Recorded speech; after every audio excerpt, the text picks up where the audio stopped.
Hey, everybody, we're back. And on your left is Dan Lachendro, and he's going to look into an image that people are very familiar with from the distant parts of history that people don't really recognize anymore, but it's the image of the beast. Go ahead. That's right. This is something that's got a lot of people all stymied. They don't know what it is. They know of it, but they're unsure. It's this tract that I have here that Lew put together. It's called Image of the Beast, Constantine and His Universalism Initiative. Now, sun worship was universalized during the reign of Constantine. His creed is quoted in this document, and he ended it with his curse. The dragon poisoned the waters, in other words, people, by mixing in familiar symbols and customs. Sunday, trinities, cruxes, or crosses, pillars, halos, statues, prayers to the dead using beads and candles. They're all from the Far East. So this image of the beast is common in every place and time period. Now I'm going to read Constantine's creed. Now, again, I'm going to read Constantine's creed. This is not my creed. This is not me talking, about anything that I believe. This is totally Constantine's creed. So if anybody comes in halfway through the video and they hear me reading this thinking it's me, I'm reading it, but it's Constantine's creed. And it goes as such. I renounce all customs, rites, legalisms, unleavened breads, and sacrifices of lambs of the Hebrews, and all the other festivals of the Hebrews, sacrifices, prayers, aspirations, purifications, sanctifications, and propitiations, fasts and new moons, Sabbath, superstitions, hymns and chants, observances, and assemblies. Absolutely everything Yehudi, every law, rite, and custom. And if afterwards I shall wish to deny and return to Yahudim superstition, or shall be found eating with Yahudim, or feasting with them, or secretly conversing and condemning the Christian religion instead of openly confuting them and condemning their vain faith, let the trembling of Cain and the leprosy of Gehazi cleave to me, as well as the legal punishments to which I acknowledge myself liable. And may I be an anathema in the world to come, and may my soul be set down with Satan and the devil. Now, Natsarim, wishing to join this holy community, were compelled to adopt a different set of rules and customs. All new members were to take this oath, and I quote, I accept all customs, rites, legalisms, and feasts of the Romans' sacrifices, prayers, purifications with water, sanctifications by Pontifex Maximus, or the high priest of Rome, propitiations and feasts, and the new Sabbath, dies solus, in other words, the day of the sun, all new chants and observances, and all the foods and drinks of the Romans. I absolutely accept everything Roman, every new law, rite, and custom of Rome, and the new Roman religion. In approximately 365 AD, the Council of Laodicea made all Natsarim anathema. They said, Christians must not Judaize by resting on the Sabbath, but must work on that day, rather honoring the Lord's day. But if any shall be found to be Judaizers, let them be anathema, in other words, separated from Christ. Now, as a note here, the Protestants that we have are included as they still observe the holidays and the Sunday of Rome. Sun temples are found in all parts of the world. The Celts called the sun, I'm not going to say it, I'll spell it, G-O-T-T. The word commonly used today as a Teutonic morphism of the first sun deity, Nimrod. Solar deities are all based on the first king of Babel. And you'll find the image of this crux, or cross symbol, carved in stone all around the world. The cross is the image of the solar deity throughout history. The day of the sun has been the mark on the beast people. And the Catholic Circus openly claims it as their mark of authority to change one of the Ten Commandments. They've actually changed more than one. The riddle is not solvable without wisdom. So to reject the commandments takes away their ability to possess wisdom. The riddle is offered to us at Revelation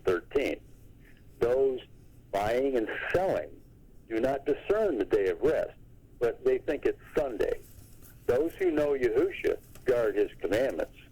1 Yehukanan 2, 4 through 7. So it shows, there's some photos here in the tract, and it says, examine the photos above and ask yourself if Yahusha would ever guide his followers to bow to images, talk to the dead, or receive the image of the Roman solar deity placed on their heads. So, okay, folks, what do the Christians in the Catholic organism do on Ash W-E-D Day, okay, before their Lent season? They have a crux put on their head in ashes, okay? Now, if anyone worships the beast in his image and receives his mark upon his forehead or upon his hand, he also shall drink of the wine of the wrath of Yahuwah, which is poured out undiluted into the cup of his wrath. See Revelation 14, 9 through 10. According to a man named Prescott, when the Spaniards first arrived in Mexico, they were shocked to behold the cross, the sacred emblem of their own Catholic faith, reverenced in Aztec temples. Now that's an excerpt from a book called Sunday Origins, which is very informative, by the way. There's a sun temple called the Temple of the Cross, and I believe it's pronounced Palenque. If I'm not right, I apologize. In Mexico, founded, in the 9th century BCE. Aztec sun temples were built as giant altars where human sacrifices were offered to the sun. In this sign, conquer, was the message given to Constantine in his battle against Maxentius in 312 CE. Constantine worshipped Apollo, which was his name for the sun. Men's philosophies have made the world believe lies, but now it's time to wake up and learn that which is pleasing to Yahusha. He's coming a lot sooner than most people think. Those doing the will of Yahuwah will enter into the coming reign. To the rest, Yahusha will say, I never knew you. Depart from me, you who work lawlessness. If you're seeking for the truth, you will not find it by associating with people taught to disobey and meet at a steeple. Now, Yahusha said, I am the vine, and you are the Natsarim. So I think there's a lot in this short tract that really needs some thought. There's so much of this symbolism going on out there. It's just everywhere, and it all has a root in sun worship, and it's all part of the image of the beast. And the problem is that most folks don't realize that because they're not being taught anything, and they're not studying Scripture for themselves. And as far as interpreting that, the mark of the beast, you can't unless you have wisdom. And you're not going to get wisdom unless you're following the commandments and you have a love for Yahusha. That's got to be number one priority, because all else is nothing but a house of cards.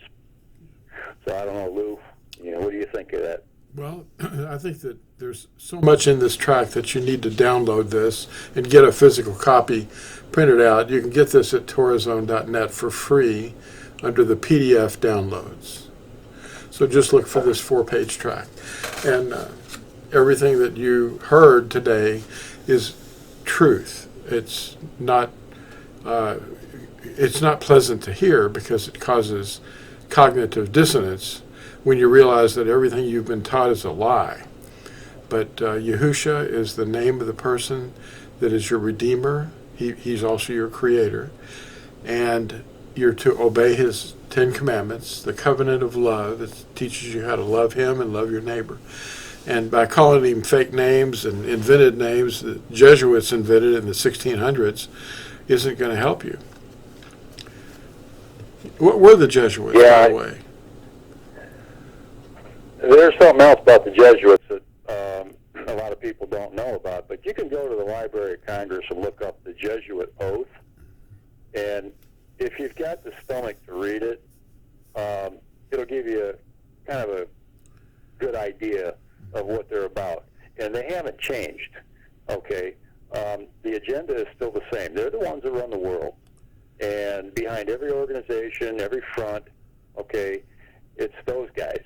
And And the thing of it is they'll even go against and speak against their own people to achieve their objective. And one of their mottos is the ends justifies the means. And if you watch any kind of movies in the secular movies or whatever, you'll hear that phrase a lot in movies. The ends justifies the means. And you can know that that's from the Jesuits right there. So I just thought that was interesting, as an aside. Well, I was taught by them. I wasn't a Jesuit, by the way, but in order to become a Jesuit, you have to, receive the oath of the Jesuits. You have to take the oath, and you also the current Pope is actually a Jesuit. He's the only one that has been a Jesuit, and he was of that order. But the order of the Jesuits is a counter-Reformation a military organization, and they're phenomenal teachers and indoctrinators. They can indoctrinate anybody. One of the founders of the Illuminati, Adam Weishaupt, was a Jesuit, and he created the Illuminati. And what we have there is a man who once said, "Oh, mortal man, is there nothing that you cannot be led to believe?" And when you hear that, when you hear that, the phrase "oh, mortal man," that's not coming from a human being. It's coming from the demon that was inside him, saying, "Oh, mortal man." Yeah. Well, there's something also that's important. Okay, the Jesuit, the people who join the Jesuit order, okay, they are very well indoctrinated. They are highly intelligent people, by far. And you can't argue with them because their power is coming from the dark side. Okay, it's coming from the spirit realm, and we can't fight that. Flesh and blood can't fight against that stuff. Only Yahusha can. And the thing of it is even though they're highly intelligent, they have no wisdom. And if they had wisdom, there would be an inner conflict going on. One would cancel the other out. So, it's something that it's hard to believe. But if you ever run into one that is a Jesuit, don't engage them. Don't try to, awe them or whatever with what you think you know. Just, just walk away because it's not your fight. Right. And because they'll get you. Well, I wanted to mention at the end of this, I'm going to put up a picture on the screen that is the actual logo of the Jesuits, and it involves a sun. And in the middle of that, there's a crux.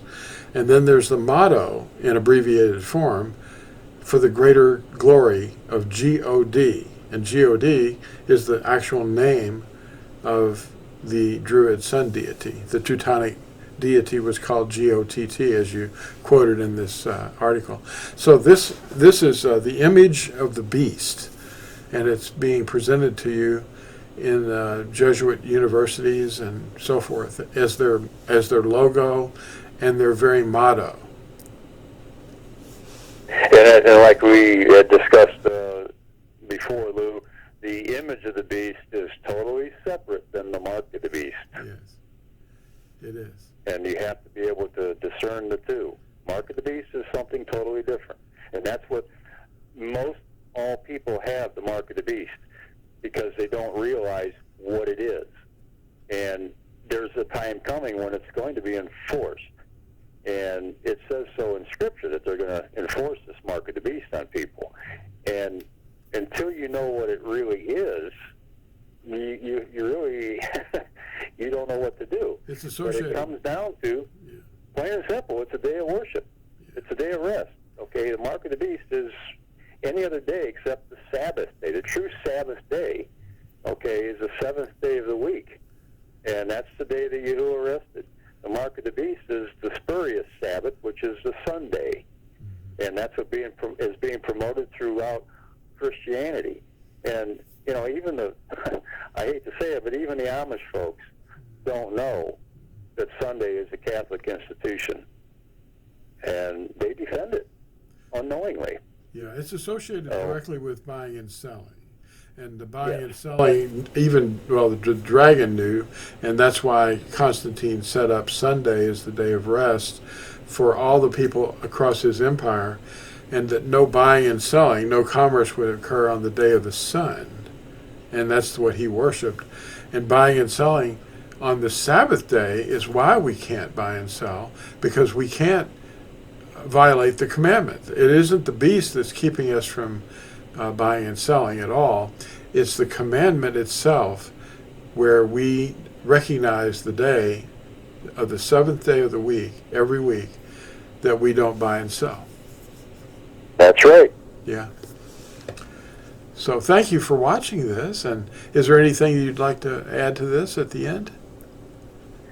I just think that this was a pertinent thing to go over. We have gone over this in the past, but it's just something that needed to be brought to the forefront again, because as you and I had talked, time is getting shorter and shorter as it goes on, and it's becoming events are happening, and everything is exponential now. It's speeding up, and some people are getting perception of that. Others are, they don't understand it at all. But things are happening faster and faster as time comes down to that day of Yahuwah that we are looking forward to. And I just think that this is something that folks need to really get to thinking about. Yeah, you have to, at some point, you're going to have to realize that you've got to start obedience as being the fruit that he's looking for. Yahusha is looking for the fruit, and the fruit that he wants the most is obedience. And you have to reach the escape velocity of all these men's traditions. That's the main point. You've got to get away from all of them. Well, thanks for watching, everybody. And thank you very much, Dan. That was excellent. And we'll talk to you all in the next video. Bye.